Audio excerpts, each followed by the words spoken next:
Welcome back to Efficio's Transforming Public Procurement Microcast series. With 6 weeks to go until scheduled go live of the new Act on 24th of February, the countdown is truly on, and we're continuing to break down key aspects of the new legislation.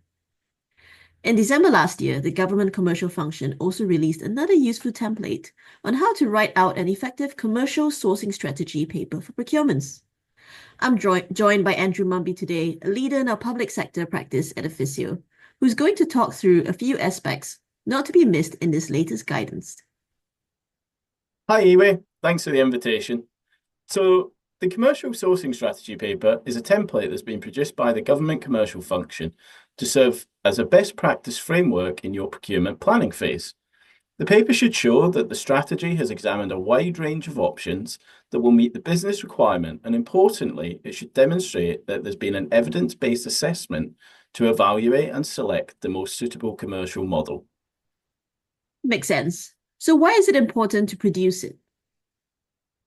It's very much considered best practice to produce. In line with the Act and the emphasis on transparency, the sourcing strategy may end up being subject to audit and/or scrutiny in the event of legal challenge. So it's important to provide rationale and context to support your decision-making process. That's a really interesting change. What aspects of the guidance are worth mentioning for our viewers? There's many elements of the sourcing strategy paper which need to be written in sufficient detail. This includes, but is not limited to, the business need and constraints, details of goods and services you're procuring, any social value requirements you want to include, preliminary market engagement conducted to date, and the options around the route to market, many of which these topics have been covered with colleagues in previous episodes. The area I think worth exploring further is the market analysis section. Of course. So tell me more. So all potential outsourcing projects should include an assessment of the market early on during the preparation and planning stage. These assessments should then be kept under review through the life of the contract. More often than not, this isn't done as thoroughly as it can be, but evidencing it will be more important than ever. Several tools can be used to support analysis, such as POTUS 5 forces or SWOT or PESTLE analysis. It's worth noting that there's not one correct tool or approach, but evidencing how your market analysis was conducted is what's key.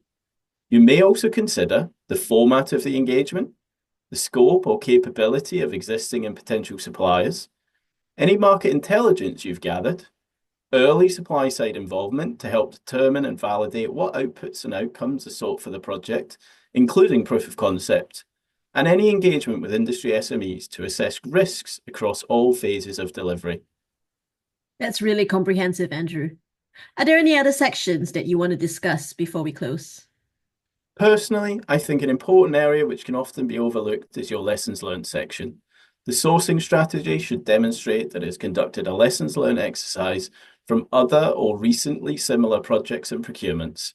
There should be consideration to whether there is a need to reevaluate the delivery model of existing services and also demonstrate that there's a mechanism in place to learn lessons from your own delivery, regardless of what stage in the procurement project delivery life cycle you are.